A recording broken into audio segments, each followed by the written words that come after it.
happy to see that you guys are woke out there at the beaches.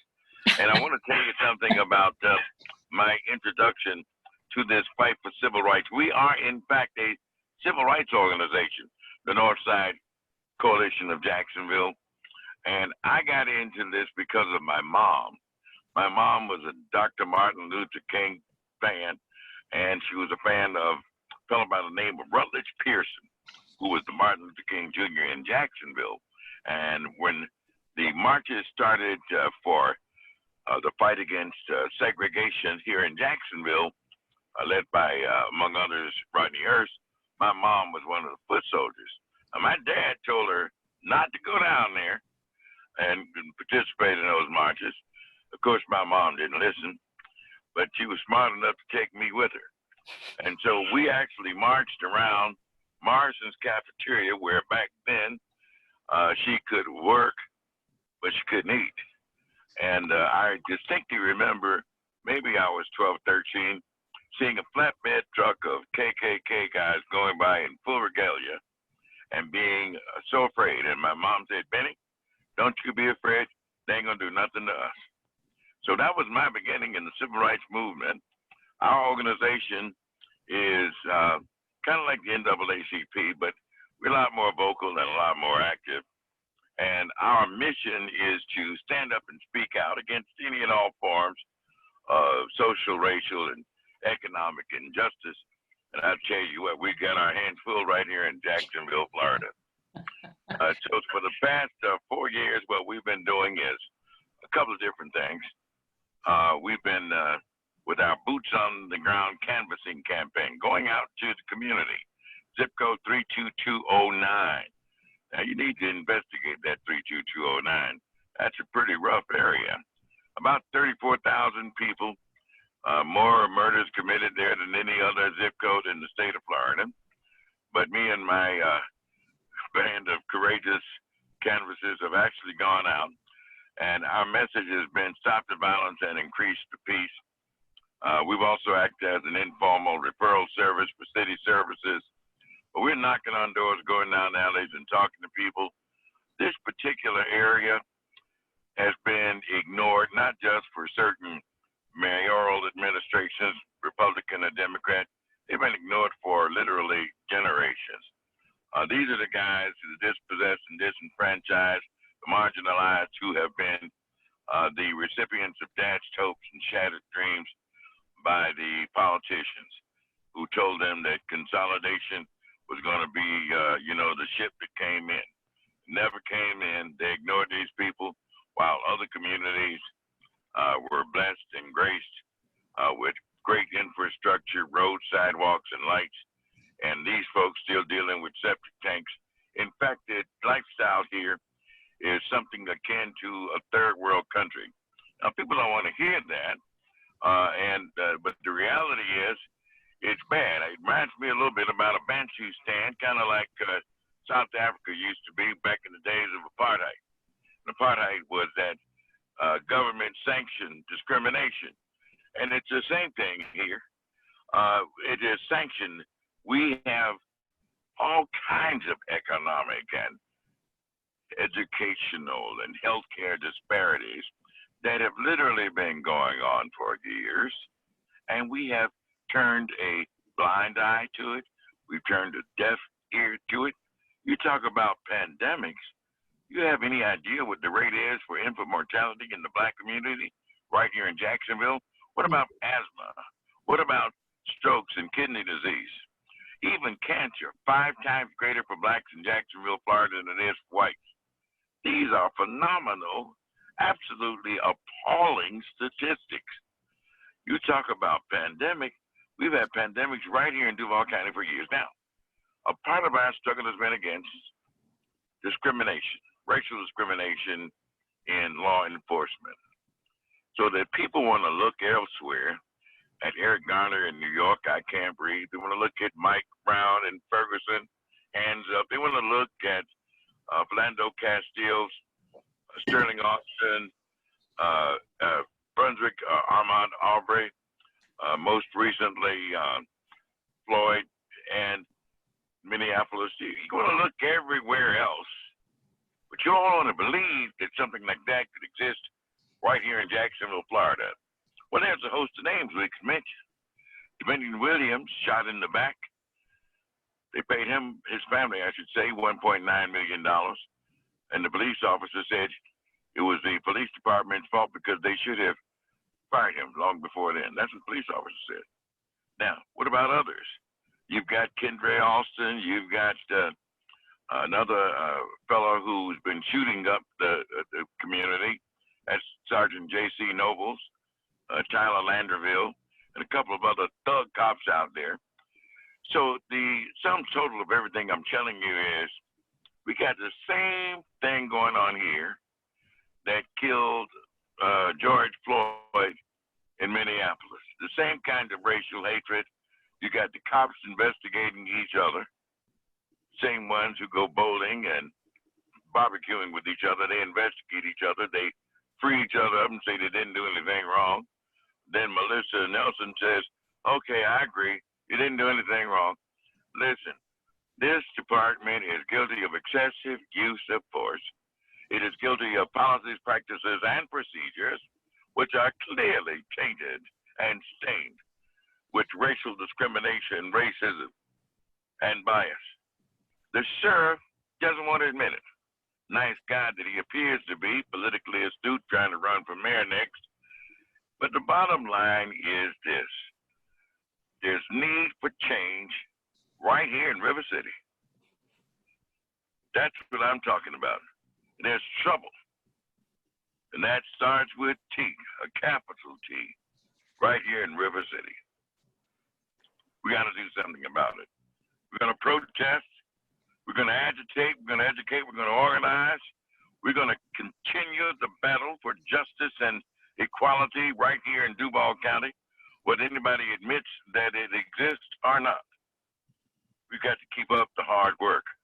And we've got to keep up our demands. In the words of Floyd, one man who was a great abolitionist, he said that demands have to be made. Mm-hmm. See, power never concedes anything without a demand. It never has, it never will. And we're talking about having to struggle. And we struggle and we struggle and we struggle. It's necessary. And without struggle, there can be no progress. We recognize that. Well, and we recognize it too. And actually, I know I'm already getting questions coming through the chat box of people asking what can be done. But before we get into that, let me let Christina give us an introduction to her, and then we'll start peppering you both with these questions.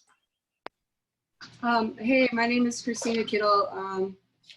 I got into this, I started doing community work while I was in college at UNF, and then I specifically started doing police accountability work because, the prison industrial complex kind of ruined my family, and I was part of the Jack 5 who got beaten and arrested protesting at Hemming Park in 2017.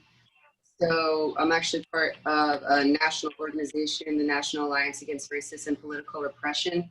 That organization started with when Angela Davis actually was accused of murdering a cop, and obviously she didn't do it and she got off, but she started that organization because she said all political prisoners should be freed and there just needs to be police accountability. So Jacksonville Community Action Committee got invited to go in November to go to her conference where she hosted and basically told all the chapters across the country that are doing work specifically with police accountability what our exact demands are going to be and why those are the only demands that are acceptable. So I'll just keep it short. That's what we're doing right now. I did read up on your group though, and I saw that your expertise seems to be navigating legislative changes in Tallahassee and getting candidates in, or from what I was reading.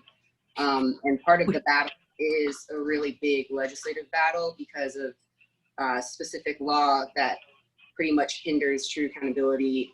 And, I'll wait until we get to the what can you do chapter, because I was looking at the group and I did think of exactly things that you could do that are catered to your specific skills. But thank you for having me. Okay. Ben, let me go back to you for one, and this follows up a bit with the opening reaction to the protests. People at City Hall seem to be in a more listening mood than sometimes. And I know you were part of one meeting with Audrey Gibson and Tracy Davis and the sheriff this past Monday. I'm interested to know whether anything useful came out of that meeting and what you think the necessary steps need to be for changing policing in Jacksonville. Well, the question, I think, is where we go from here, but more precisely, can we trust these people who are just getting these epiphanies and revelations after all these years? We've been marching and writing letters and asking to meet with them and trying to get them to see our way for the longest. Look, folks, they ignored us, okay? Now, you think these people are all of a sudden serious? I don't trust them one bit. You can if you want to. I think that they remind me of that age-old axiom that says politicians are a lot like diapers. They need to be changed often and, of course, for the very same reason. Bottom line, folks, is that what we need to start talking about is taking our protests a little bit farther down the line. We need to protest at the polls. We need to protest at the polls, and we need to protest at the polls. Bottom line is we need to also begin to think about recall. On the part of state statute 100.36.1, it says that any politician can be recalled by the electorate on a couple of different grounds, and one of them is neglect of duty. I think that if they can see that they're changing now, and because they need to change, then they weren't doing their job before. So then if you're talking about non-performance, if you're talking about carelessness, if you're talking about dereliction of duty, then that needs to be the ground we need to start circulating the petition. We've got 622,000 registered voters in Duval County. It takes 2 rounds. The first round would be 31,000 signatures. The next round would be 93,000 signatures. That's going to give you between 5 and 15% of the registered voters, and you can recall these guys. Let's get their attention. You know, they want to come up and start talking all of this about, we hear you. They don't hear us. They're trying to prepare for the Republican National Convention and don't want to have these people back out in the street embarrassing them in any kind of way. That's what's brought about this change. We must continue to agitate, continue to educate, continue to organize, continue to protest, no matter what. Now, understand this much is going to get serious because a large part of the Republican National Convention coming here is security. Mm-hmm. And it's going to be a really Charlottesville kind of situation because the pros and the cons are going to be here. So I expect to see the right-wingers because their white supremacist leader, Mr. Trump, is going to be there. So I expect they're going to be there. And that means that it's ripe for confrontation because I assure you, if they bring those Republicans here, we're going to obviously be protesting. That's as simple and as straightforward as I can talk. I think that we need to investigate in some new measures to get their attention. We need to consider economic boycott. We need to consider calling for a travel, some type of blog against traveling here to this city and trying to affect the pocketbooks where they can feel it the most. So yes, the main thing I'm saying here is that we need to get serious with the opposition and continue the protest because that's how we got their attention in the first place. And no, I don't believe they're serious about a damn thing. I don't think they're trying to do anything different.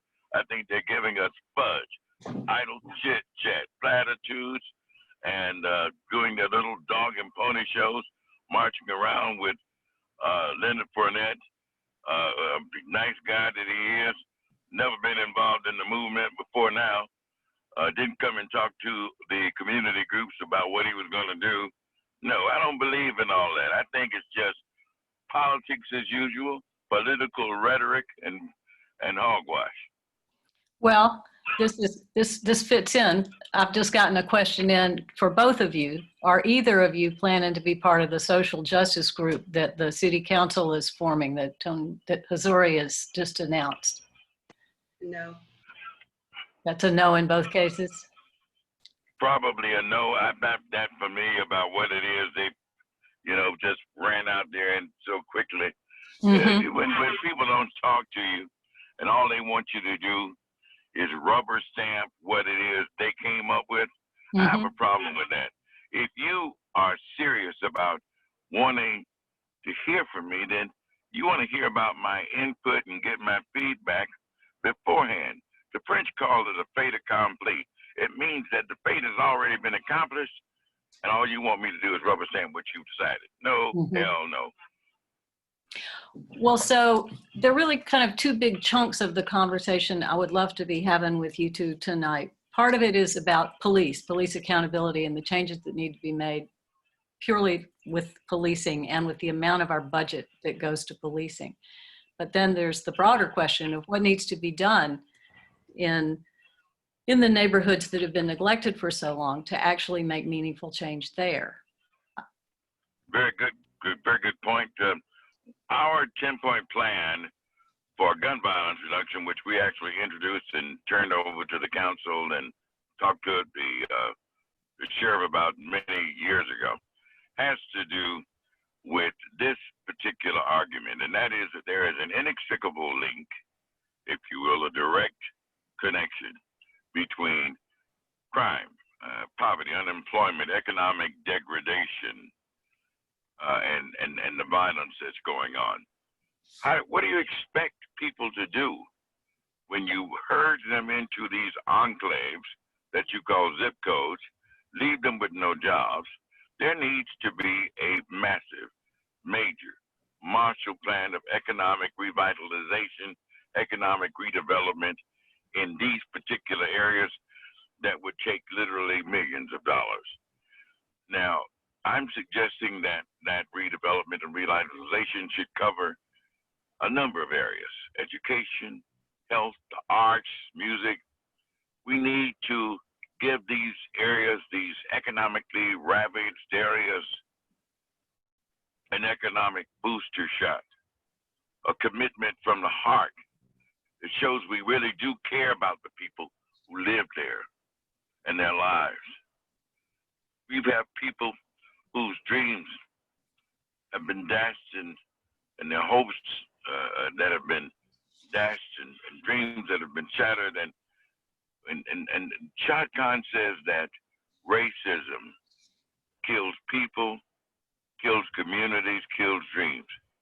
Well, I agree with him. But what happens, in the words of Langston Hughes and his poem called The Dream Deferred? He says, what happens to a dream deferred?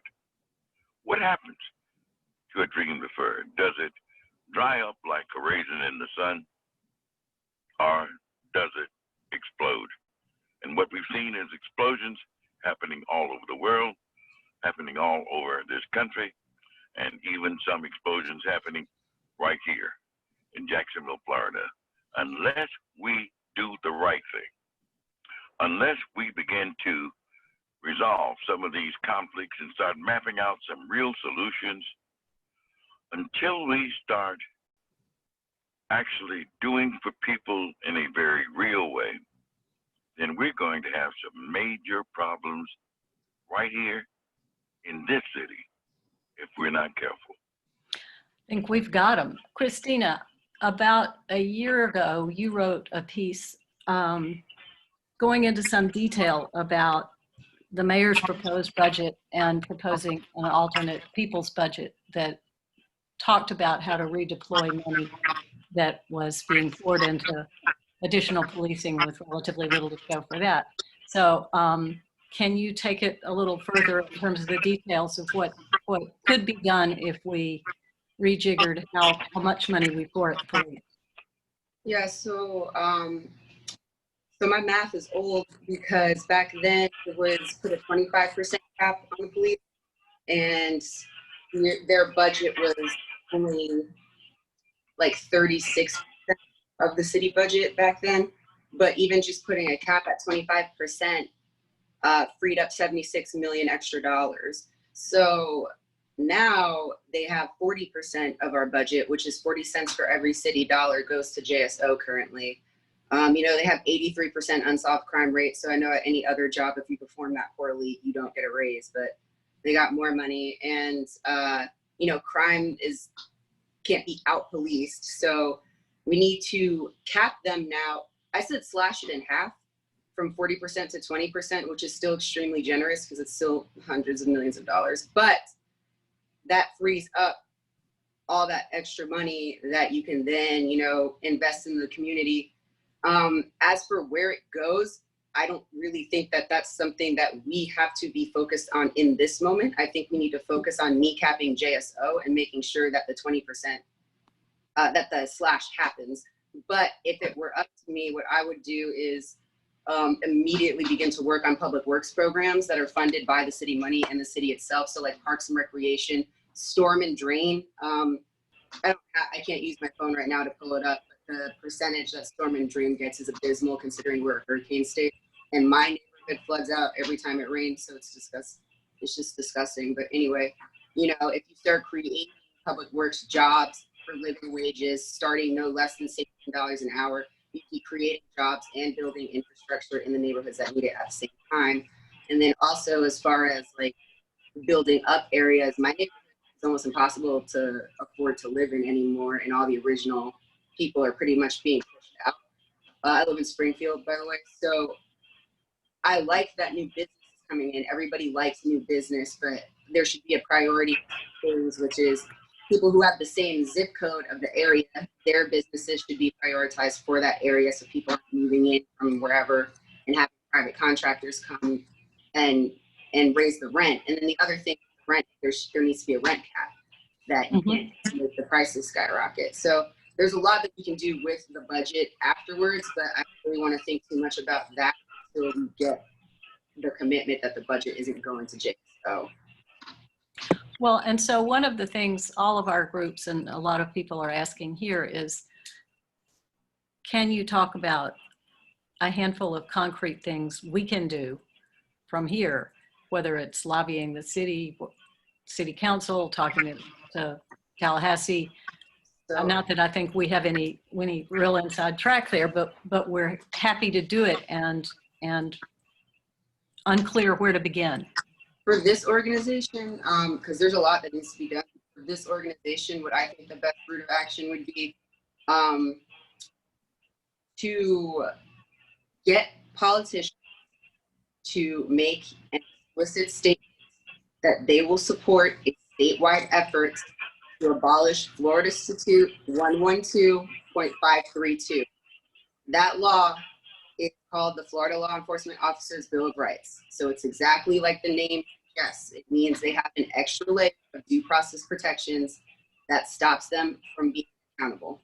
But like if you read it, 112.532, it says that they can literally choose who sits on their misconduct hearings. So it's just, that's what internal investigations are. I don't know if y'all watched the news special yesterday or last night.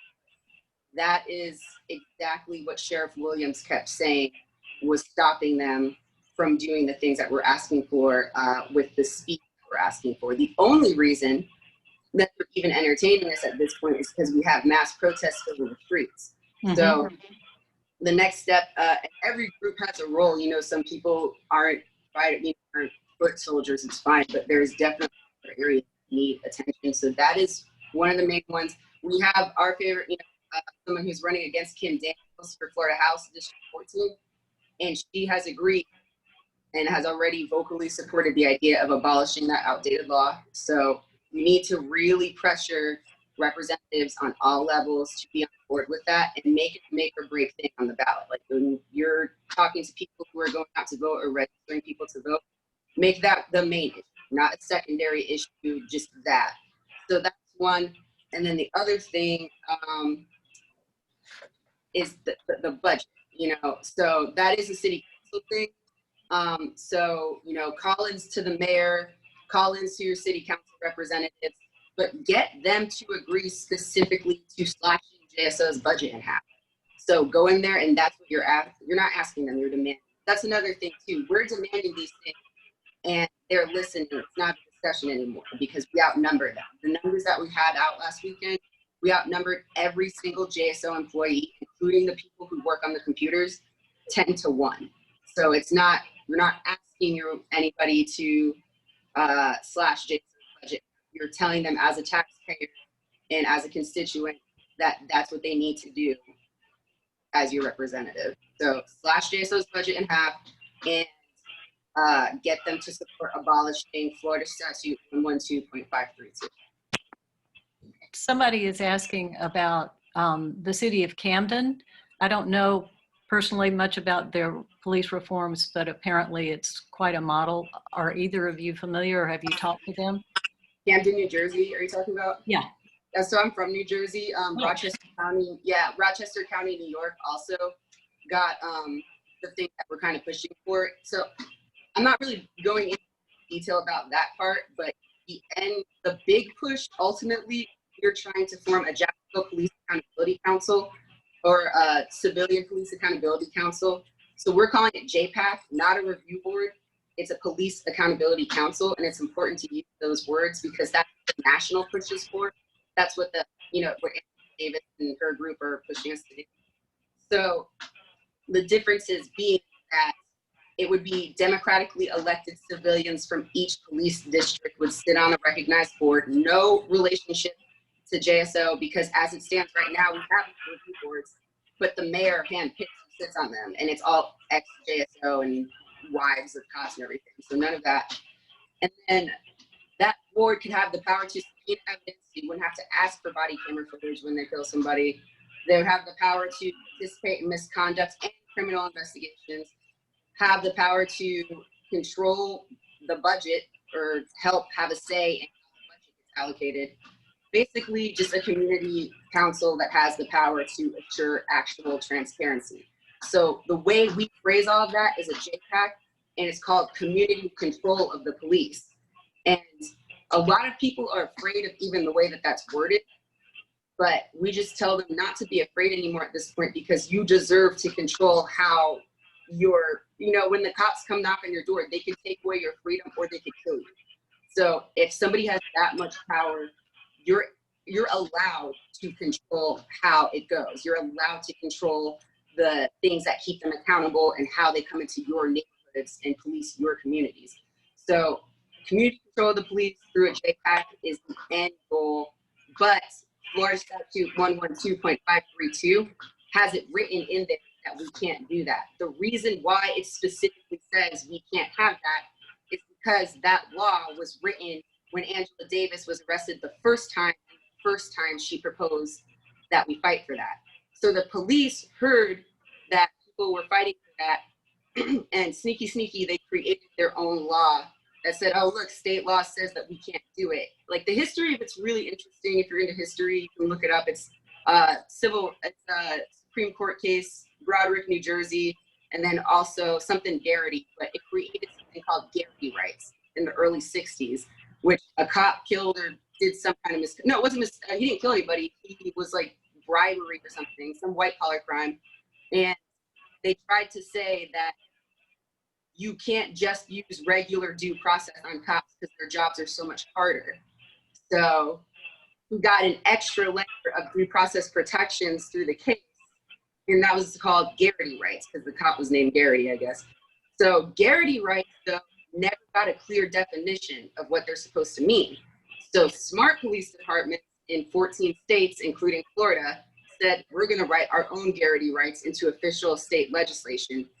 And most of them, of course, being in like Jim Crow states, but Minneapolis, Minnesota has one too. So got to get rid of that law while also fighting for JPAC. So sorry for talking so much. And so as part of the New Jersey reform, was it also a police accountability council? Was it some civilian control? Or do you know? So we don't have a New Jersey branch per se from our organization that I know of. Doesn't mean they don't exist. But from what I read, they must have got the memo or done the research anyway, because it's a very popular demand. It's just a matter of if your area is going to adopt it.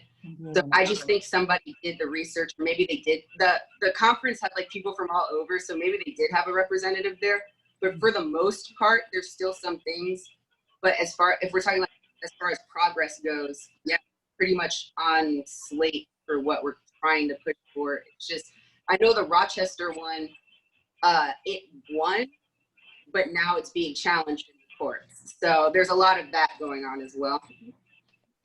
Now, Ben, I want to come back to you. There was you mentioned earlier the broken promises of consolidation. And I think maybe it was his last column, Nate Monroe wrote about this recently in the Times-Union. But I'm new to the area and I'm not the only one. Can you mention some of the ways, some of the broken promises? Can you sort of explain what the long grievance is there and what the long created problem is there?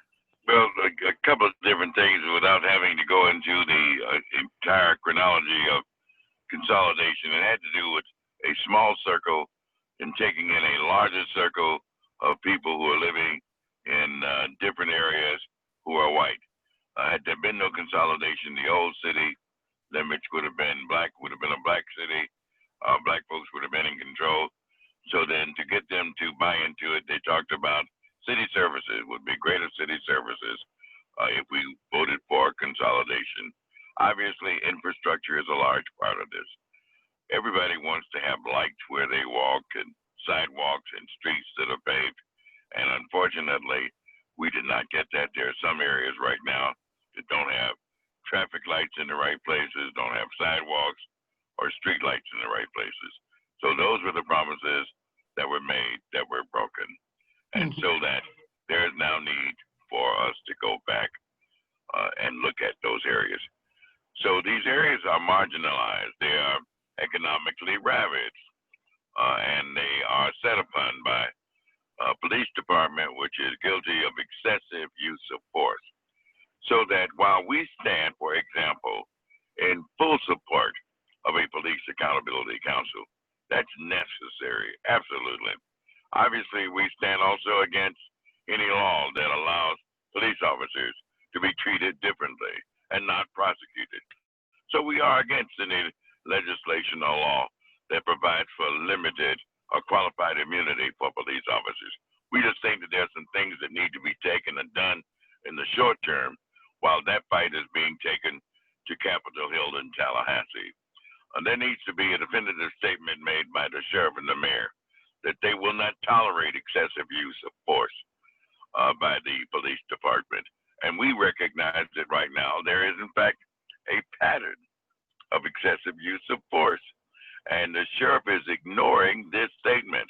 We've written letters to the Justice Department, to the U.S. Civil Rights Division of the Justice Department, complaining and showing examples of excessive use of force and color of law violations by the Duval County Jacksonville Sheriff's Office. We think that that does in fact need to be addressed. Short term, in terms of internal investigations, we recognize that it's a fight and it's going to be a hard legislative fight on Capitol Hill and Tallahassee to get a police accountability council. We think that that is a fight that should be waged. But in the short term, the sheriff could sign a memorandum of understanding calling for the Florida Department of Law Enforcement to investigate the Jacksonville Sheriff's Office anytime a cop fires his gun and kills somebody in Duval County. He could do that overnight. He could do it tomorrow. He could sign it. It wouldn't take any fight. Wouldn't have to go to Tallahassee. But he doesn't even want that. They want to continue these bogus internal investigations that are always questionable, always controversial, always the same good old boys investigating each other, and then Melissa Nelson never indicting police officers for crimes. It is an incestuous thing that we see going on with regards to politics between the sheriff's office, the mayor, and the state attorney. They're not listening to what we are saying. We do not like what they are doing. It is wrong. It is unjust. It is unfair. And we are telling them now, through the protests that we are making forward on the street, no justice, no peace. We're going to continue to agitate. We're going to continue to organize, continue to educate the people like we're doing now. And we are thankful that there are people in the hinterland, so to speak, at the beaches, who are willing to listen, who I believe in justice and fair play, and don't want to see people mistreated. Mm-hmm. We all saw the video of George Floyd. It all irked us and made us hurt right in our heart and in our spirit and in our soul to see somebody killed right before our very eyes with 4 people kneeling on them. It was, in fact, a modern-day lynching. But you've got to understand the history behind this. There have been 4,700 lynchings that have taken place over years here in this country. And maybe you haven't known about them. Maybe you need to go to the lynching memorial in Montgomery. Maybe you need to do a little bit more reading, and you'll see why we feel so passionately about what we're talking about right now. I ask for your compassion. I ask for you to stand up for truth and justice and fair play.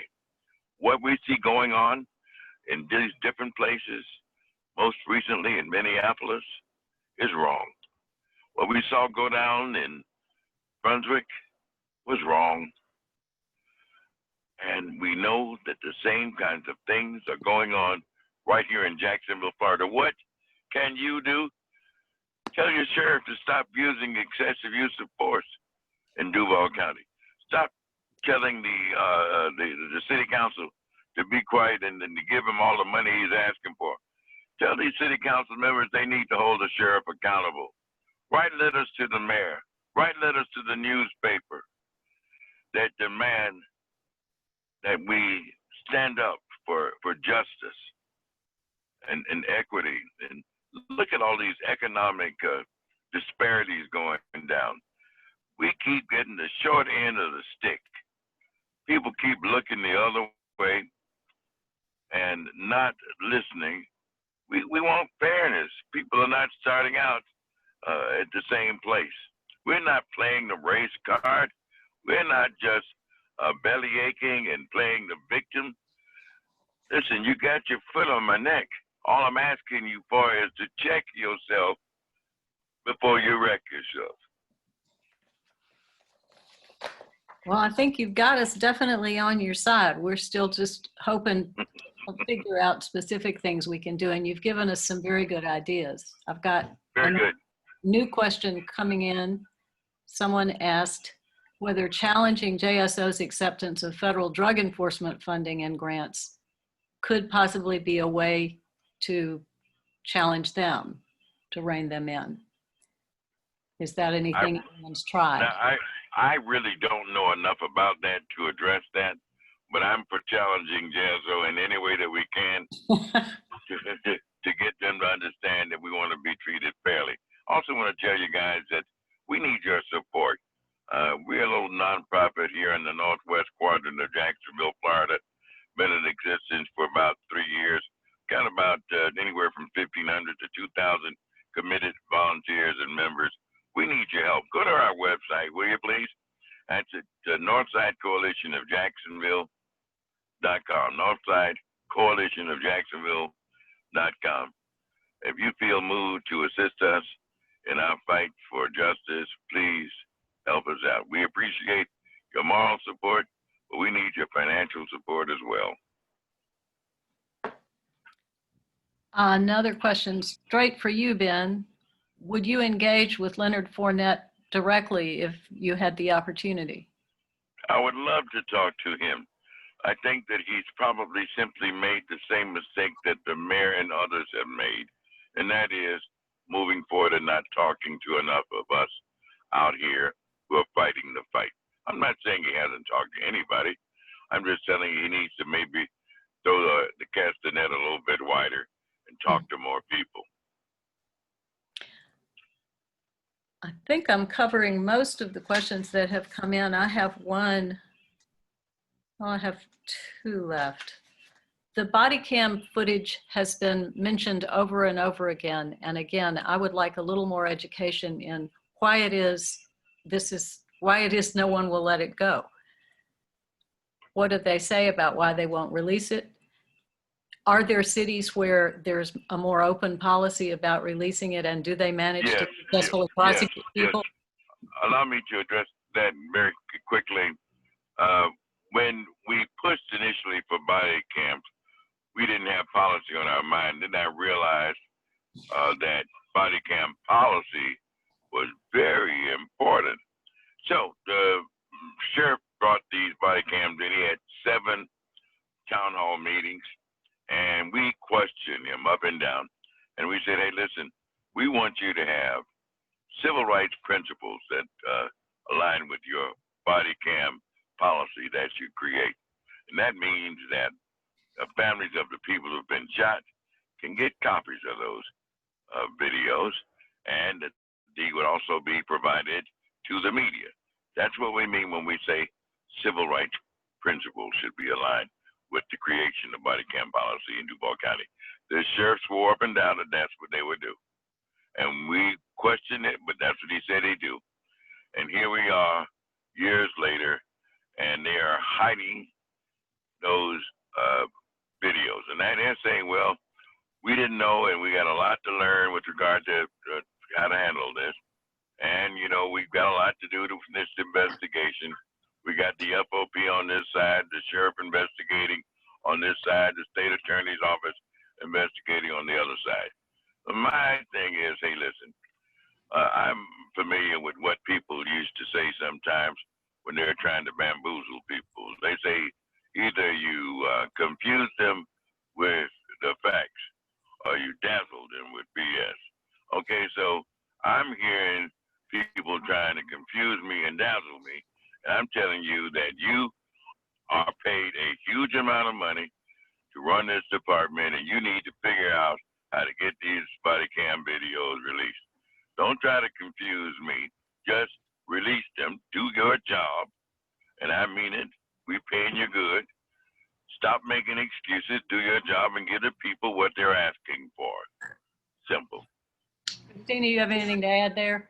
Yeah, definitely, because that even though body cameras were not a thing when the Florida Law Enforcement Officers Bill of Rights was written, the ability for the public to investigate evidence or subpoena evidence of any kind was prohibited through that law that still exists. So there's been, additions that would, evidence is such a large term that's what they keep using as their excuse for why it takes so long, because the cops, again, have extra due process protections. So like, I'm a civics teacher, so when I teach my children about the Bill of Rights and your constitutional due process, yes, due process is good. However, usually if there's a criminal case and it's committed by a civilian, you still sit in jail and wait for a trial. And then usually there's excessive bail and all that extra stuff.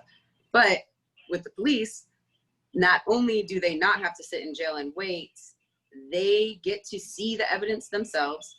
Then it gets to go from the department to the state, and then they get to do whatever they want with it. And then basically it blocks the public from being a part of that process at all because it's evidence. So without subpoena power, we're never going to get it, which is why our group's demand wasn't necessarily body cameras, because that was just a way for them to get $17 million in the next budget cycle to pay for these cameras that they already knew that they never had to show us the footage for, and that they would legally be protected from any accountability regarding it. So, it's like, that's why JPAC specifically has subpoena power and all that stuff written into it, because it's based on the things that they know that if we are able to do, we will be too powerful of a force.